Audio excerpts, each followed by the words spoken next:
रियासत के साथ तुम्हारा लगाव देखकर मुझे बहुत खुशी हुई बेटा। वाजन के पास बहुत कीमती खबर है आपके लिए। क्या खबर है? अर्तुल का भाई धुंधार और हलीमा सुल्तान का भाई शहजादा शाहीर कबीले में वापस आ रहे हैं। अस्सलाम वालेकुम नाजरीन। इस किस्से के आगाज में एक सिपाही सलजान के पास जाकर कहता है कि गोगचे खातून आपको बुला रही हैं। फिर सलजान गोगचे के पास जाती है तो गोगचे रोते हुए उसके गले लग जाती है। सलजान पूछती है क्या हुआ है तुम्हें, मुझे बताओ। गोगचे रोते हुए कहती है कि अर्तुल को मेरे बारे में हर चीज का पता चल गया था और उसने तुइतेकिन को भी बता दिया था। फिर मैंने तुइतेकिन को यह भी बता दिया है कि मैं आपको औलाद नहीं दे सकती। तब से वो मेरे साथ आंखें भी नहीं मिला रहा और ना ही मुझसे कोई बात कर रहा है। वो कहता है कि तुमने झूठ बोला है। सलजान उसे गले लगाकर दिलासा देती है। दूसरी तरफ गोंजा गुल घोड़ा लेकर अकेली जंगल की तरफ गई हुई थी। इतने में उसे घोड़े की आवाज आती है तो वो एक तरफ छुप कर देखने लगती है। तुइतेकिन का सिपाही बुआज वहाँ पहुँच गया था। वो अपना घोड़ा बांध कर बुलंद आवाज में कहता है मुझे कोई नहीं हरा सकता, कोई भी नहीं। गोंजा गुल छुप कर तीर से उसका निशाना लगाने लगती है। फिर वो उस पर एक तीर चलाती है जो बुआज के बिल्कुल करीब जाकर लगता है। वो चौंक कर उधर देखता है तो गोंजा गुल वहाँ खड़ी थी। फिर गोंजा गुल उसे कहती है मैं यहाँ तुम्हें मारने नहीं आई, बल्कि मैं तुम्हें बहुत सारा सोना देने आई हूँ। बुआज कहता है मुझे कोई भी खरीद नहीं सकता और एक औरत तो बिल्कुल भी नहीं। गोंजा गुल उसके करीब आकर सोने के सिक्कों वाली एक पोटली उसकी तरफ फेंकती है और कहती है मैं जानती हूँ जो खिदमत तुमने मेरे बाबा की है। बुआज पूछता है तुम क्या चाहती हो मुझसे? गोंजा गुल कहती है अर्तुल। बुआज कहता है दोनों कबीलों के सिपाही तुम्हें ढूंढ रहे हैं, वो तुम्हें मार डालेंगे। गोंजा गुल कहती है मसला ये नहीं है, बल्कि मसला जुर्रत का है। मैं एक ऐसे आदमी को जानती हूँ जो तुम्हें बहुत ज्यादा सोना दे सकता है। ये सुनकर बुआज सोच में पड़ जाता है। दूसरी तरफ हैमा खातून गुंदोगदो के पास पहुँचती हैं और उसकी खैरियत मालूम करती हैं। गुंदोगदो कहता है मेरे अंदर इतनी भी ताकत नहीं है कि मैं दुश्मन पर तीर चला सकूं। ये बीमारी मेरी जान ले लेगी जैसे इसने मेरे बाबा की जान ली थी। हैमा खातून कहती हैं ऐसी बातें मत करो बेटा, हकीम अर्तुग ने कहा है कि हमें फौरन अर्जुरुम जाना चाहिए क्योंकि ये बीमारी उसके इल्म से बाहर है।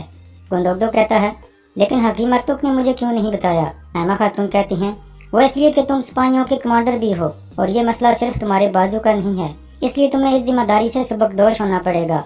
कल मैं दोनों कबीलों का जिरगा बुलाऊंगी जिसमें हम मिलकर ये फैसला करेंगे।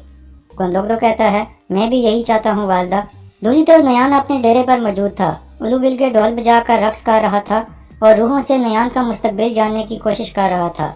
फिर उलू बिल के कहता है इन पहाड़ों में बहुत खून बहेगा नयान, हर दरख्त के नीचे खून होगा। खून और औरत दोनों की खुशबू तुम्हें नसीब होगी। ये औरत तुम्हें एक पाक खून देगी जो तुम प्यासों की तरह पी जाओगे।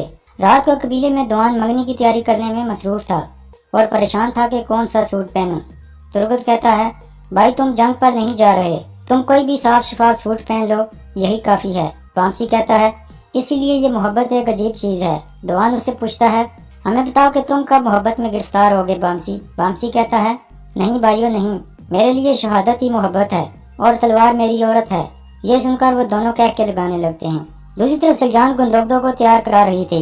गुंदोगदो कहता है मैं बहुत जल्द वालदा के साथ अर्जुरुम रवाना हो जाऊंगा क्योंकि हकीम अर्तुग ने यही मशवरा दिया है। इसके बाद वो दोनों मंगनी में शिरकत करने के लिए बाहर निकल जाते हैं। दूसरी तरफ तुइतेकिन भी तैयार हो रहा था और गोगचे से बहुत नाराज था। गोगचे कहती है कब तक ऐसा चलेगा, मुझसे कोई बात करें, मैं शर्म के साथ नहीं जी सकती। तुइतेकिन कहता है मैं तुम्हें हैमा खातून के खेमे से अपने खेमे में लाया था, मैं मरते दम तक तुम्हारी जिंदगी और इज्जत का जिम्मेदार हूँ। इसके अलावा जो भी मसला है वो तुम्हारा है और ये शर्म तुम्हारा मुकद्दर है। इतने में बाहर से सिपाही आवाज देता है हैमा खातून आ गई हैं। ये सुनकर तुइतेकिन बाहर मरकजी खेमे की तरफ चला जाता है। थोड़ी देर बाद गोगचे भी वहाँ पहुँच जाती है। फिर हैमा खातून और उनकी फैमिली अंदर दाखिल होते हैं। दवान और बानो भी उनके साथ थे। तुइतेकिन और गोगचे साहब को खुश आमदीद कहते हैं और फिर वो सब दस्तरखान पर बैठ जाते हैं। दूसरी तरफ मेहमान खाने में एक सिपाही अंदर आकर सादतदीन को बताता है कि गोंजा गुल खातून दुर्गा के एक सिपाही के साथ आपसे मिलना चाहती है। सादतदीन कहता है भेजो उनको। फिर वो दोनों अंदर आ जाते हैं। सादतदीन बुआज से पूछता है तुम यहाँ क्यों आए हो? बुआज कहता है मैंने गुमस्तेकिन साहब से सीखा था कि हर हाल में रियासत के साथ खड़ा रहना चाहिए। सादतदीन कहता है लेकिन अर्तुल के बुतानों के बारे में तुम्हारा क्या ख्याल है? बुआज कहता है मैं क्या सोचता हूँ ये जरूरी नहीं है, बल्कि ये जरूरी है कि मैं आपकी खिदमत कैसे कर सकता हूँ। सादतदीन खड़ा होता है और कहता है रियासत के साथ तुम्हारा लगाव देखकर मुझे बहुत खुशी हुई बेटा। वाजन के पास बहुत कीमती खबर है आपके लिए। क्या खबर है? अर्तुगरुल का भाई धुंधार और हलीमा सुल्तान का भाई शहजादा शाहीर कबीले में वापस आ रहे हैं।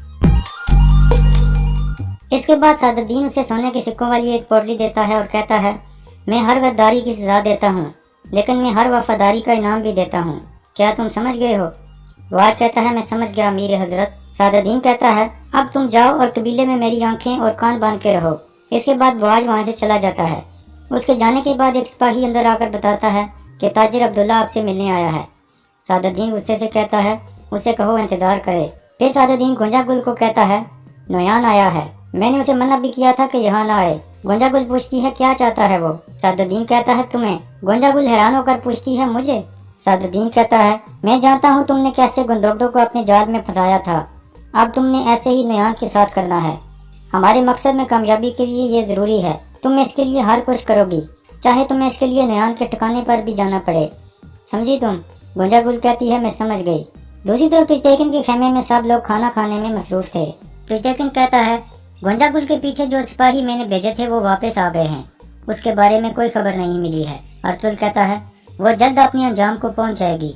उस मनहूस औरत का नाम लेकर आज की रात को खराब मत करो।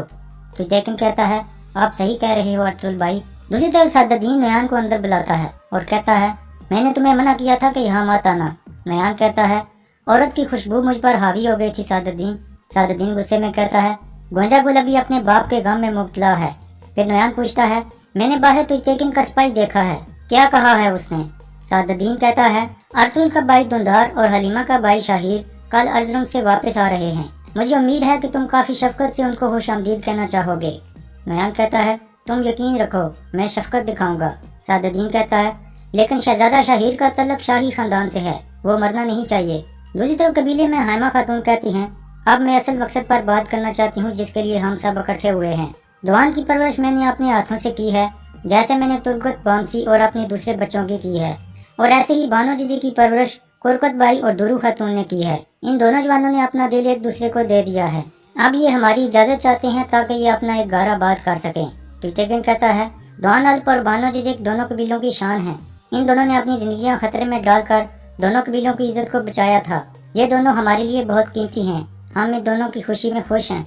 अर्तुगरुल कहता है, अल्लाह इन दोनों को हमेशा खुश रखे। फिर तुजतेकिन बानो जीजी को कहता है, तुमने अपनी जिंदगी मेरे बाबा और हमारे कबीले के लिए वक्फ की थी, लेकिन अब से तुम अपनी जिंदगी अपने शोहर और काई कबीले के लिए वक्फ करोगी। बानो कहती है, मैं तो दुर्गा कबीले के लिए अपनी जान निछावर करना चाहती थी, लेकिन अब मेरा दिल और मेरी किस्मत दुआन अल्प के साथ जुड़ गए हैं। फिर दुआन कहता है, अल्लाह का शुक्र है कि बहार के पहले दिन आपने हमें एक साथ जिंदगी गुजारने की इजाजत दे दी है। इसके बाद सब खड़े होते हैं और दुआन उनके हाथ चूमता है। दूसरी तरफ तुर्गत बामसी को कहता है, दुआन भी शादी कर रहा है, अब तुम्हारी बारी है। बामसी कहता है, मेरी तलवार ही मेरी औरत है। इतने में दुआन हंसता हुआ अंदर दाखिल होता है और कहता है, भाइयों, तुजतेकिन भाई ने बानो जीजी का हाथ मुझे दे दिया है। ये सुनकर वो खुशी से खड़े हो जाते हैं और दुआन के गले मिलकर मुबारकबाद देते हैं। दूसरी तरफ हाइमा खातून तुजतेकिन को कहती हैं, कल हम कुछ अहम मसलों पर बात करने के लिए जिरगा बुलाना चाहते हैं। तुजतेकिन कहता है, ठीक है, मैं जिरगे वाले आदमियों को इत्तला दे दूंगा। फिर अर्तुगरुल कहता है, लेकिन इस दौरान आपको सादुद्दीन को नहीं भूलना चाहिए, हम देखेंगे कि किस तरह की मुसीबत वो हमारे ऊपर डालेगा। तुजतेकिन कहता है, अर्तुगरुल भाई सही कह रहे हैं, उसने कहा था कि वो बदला लेगा। गुंदोगदो कहता है, जब तक हम दोनों कबीले इकट्ठे हैं वो कुछ भी नहीं कर सकता। अर्तुगरुल कहता है, आप सही कह रहे हो भाई, लेकिन जब तक उसके पास रियासत की मोहर है वो कुछ भी कर सकता है। और यहाँ इस किस्सा का इख्तिताम हो जाता है।